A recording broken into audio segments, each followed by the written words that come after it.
Good morning, guys. Stealing a little bit of off-road fuel out of the tow rig. We got ourselves hopefully just a one-day job cleaning up a mess. The power company did some quote-unquote free work. I'm looking forward to getting over there and seeing how bad a mess this is. 8 pine trees over 100 feet tall, all dropped into about a 50 square foot area. It's gonna be bad.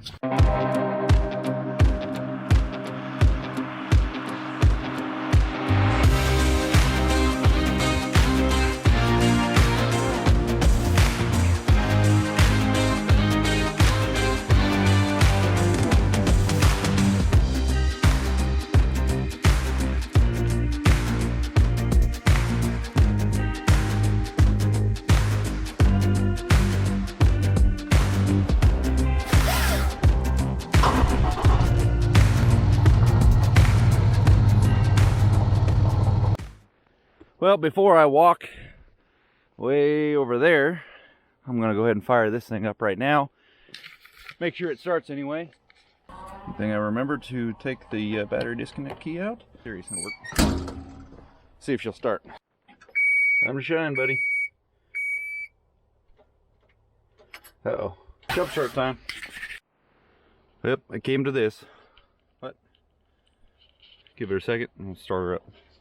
My bad, it started as soon as I tapped the key, it fired up. So I just wanted to see if it had any juice in it. It's not nearly as bad as I thought it was gonna be. Power company took these down because there's gonna be a driveway coming through here with their utilities. So for some reason, power company said they would take these out for free. It took them a day to drop them, but it's nice that they were able to take them whole-ish and just fall them out this way. They fell that one right down the water course. That's why we didn't even think about it, because we're not supposed to cross the water course doing timber operations. Whoever's in charge of whatever of that said it's fine.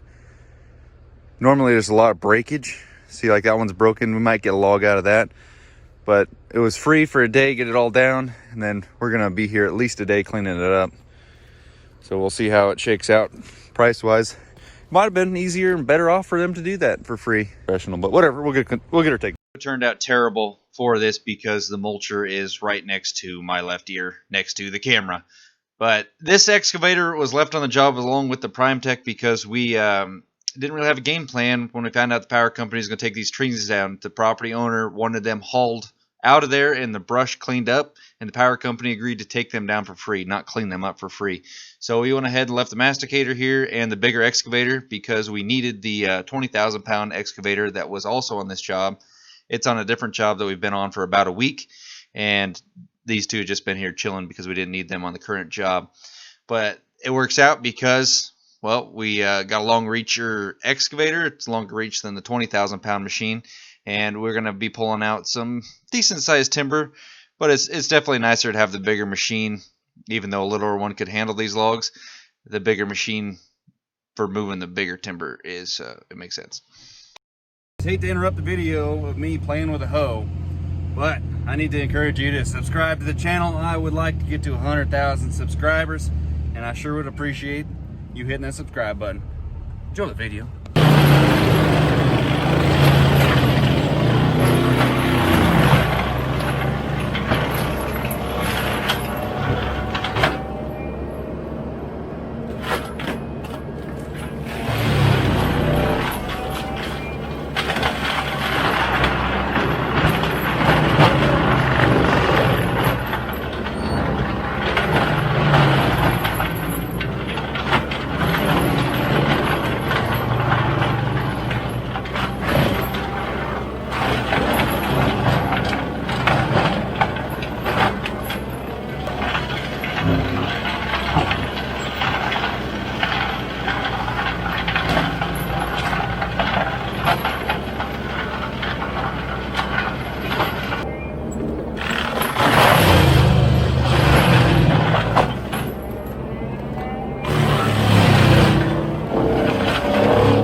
I get this question a lot. What do we do with the logs when we cut them up like this? If they're merchantable, we send them to the sawmill. If they're not merchantable, it's either processed for firewood or we'll just simply grind it up with a machine. But it's a pretty fair question asking what we do with the bigger timber. We do not mill up the bigger logs ourselves because they are worth a little bit of money anyway. Most of the time it covers shipping and might give a little bit back towards the job. But most every one of our jobs, it ends up, we got to charge the customer. The logs do not pay for it. That ship has kind of sailed back in the day. Timber prices were a lot better, operating costs were a lot less, and timber could help pay the bill, but not anymore. So I'm going to go ahead and harvest. I think I got a 16.6 out of this. Is a pretty much close to bare minimum, and we'll ship this one out of there just so we don't have to spend the time, fuel, and energy to grind this up.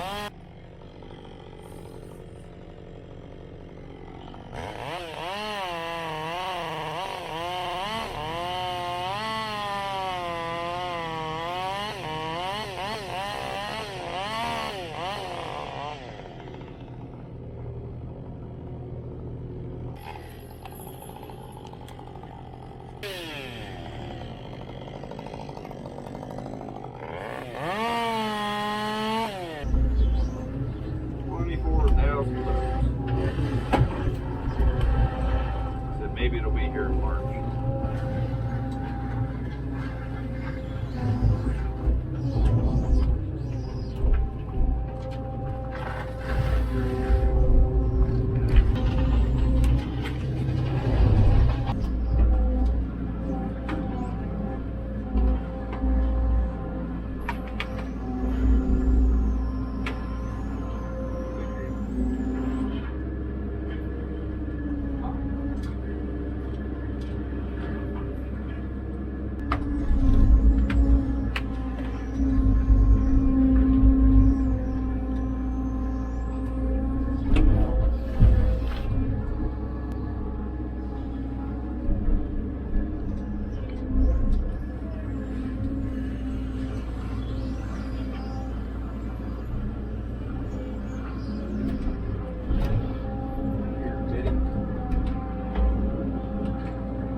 Fell all those towards us, and then they fell this one across towards that mobile mansion, and then they fell two more across the top of that one. So ding ding, crossed, and then everything that they fell across that one all broke in half.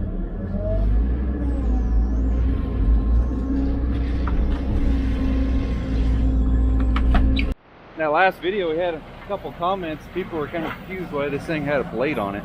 What would he use the blade for? Somebody even asked if it was homemade. Nope, it came on this machine.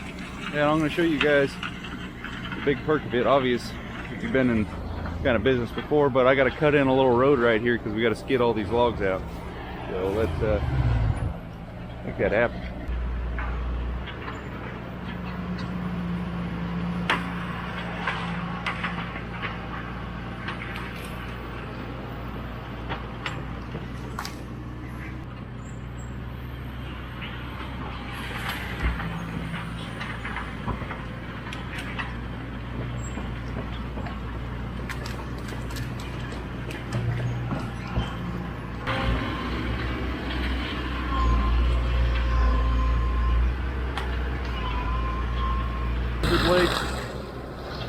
level it out for me so I'm not side hilling when I'm going in and out of there so bad. As soon as that mulcher is anywhere near my camera, you can't hear me talk over it at all. But talking about the 6-way blade on the front of this, it is extremely handy in every situation. Cutting roads, it's a 6-way blade, so I can tilt grade. I can make it level for me when I'm going in there so I'm not side hill. Plus, it acts as a leveling device, so I can put the blade down, lift the front of the machine up when I'm pointed downhill like this, and it gives me a level platform to work on. So my slew power, the turning of the whole turret, has better power for itself because it's not actually drawing itself up here. It's a level platform. So when I'm pulling in these bigger logs, they don't look that big right there. Mind you, that grapple opens up about 6 feet. So that log is at least a 30-inch log that's 30 plus feet long. So it's got a little bit of weight. And moving these things around with it, it makes it so much easier. And I really don't want to own an excavator that doesn't have a blade on the front of it. They're too handy, especially for the stabilizing when you're in a sit-and turret like this.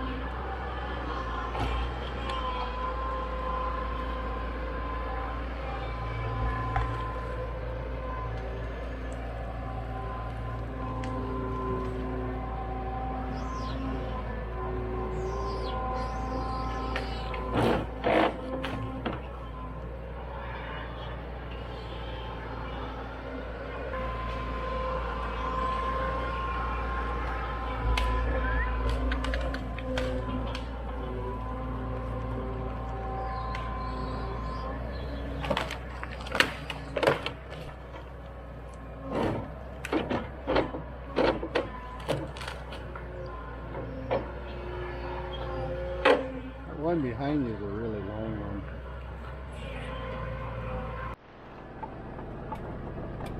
Well, they're supposed to be 33s. They cut them, mucked them. I gotta skid them all the way over there.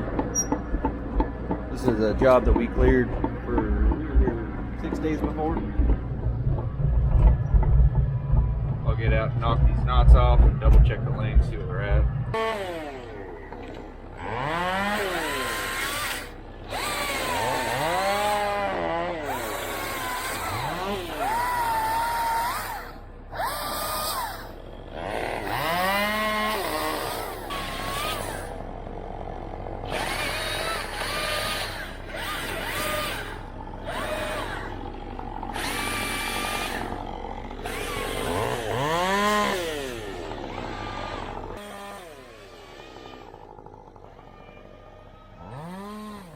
I get questions about the chainsaw I'm using quite often as well. It is an electric Stihl chainsaw. I think we own 4 of them. This one I keep in the excavator because it's super handy for me to hop out of it, especially on a morning like this. It's pretty chilly and I don't have to wait for this thing to warm up. Most of the time I don't run this thing for more than a couple minutes, and then it'll sit for a long time. I don't know, 30 minutes, hour, 2 hours, and I'll hop out and I'll just run a couple knots waiting for a chainsaw to warm up. It's just a pain, and this thing, every time you grab the trigger, as long as it's got a charged battery, it's good to go, and it lasts, I don't know. I have the bigger version, the bigger bar and the battered chain. I can get half day out of it and I just go recycle it, go get a new battery put in there. But when we're running the lift, we have a climbing one as well, and that thing will pretty much last all day. It's with the smaller girth, it's nice. But Dad's running a 550 XPG. It's souped up, heated handlebars. It's a pretty nice little saw, but it's pretty cold-blooded, and any saw is annoying when it's cold-blooded.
set them all on the blade and kind of just push it down. But right here, where I crest that little bit of a hill, it's got some rock right there. So if I go too heavy, it's super slow. So I might as well just make a couple trips. Got the last 3 logs, last skid. So they've added 2 different add-on sections to this job. I think we are done with it. Here we got, how many loads? Like 10 loads with what we just did today? Yeah. Mulched up all the brush. This little road already existed right here. We didn't cut for this at all.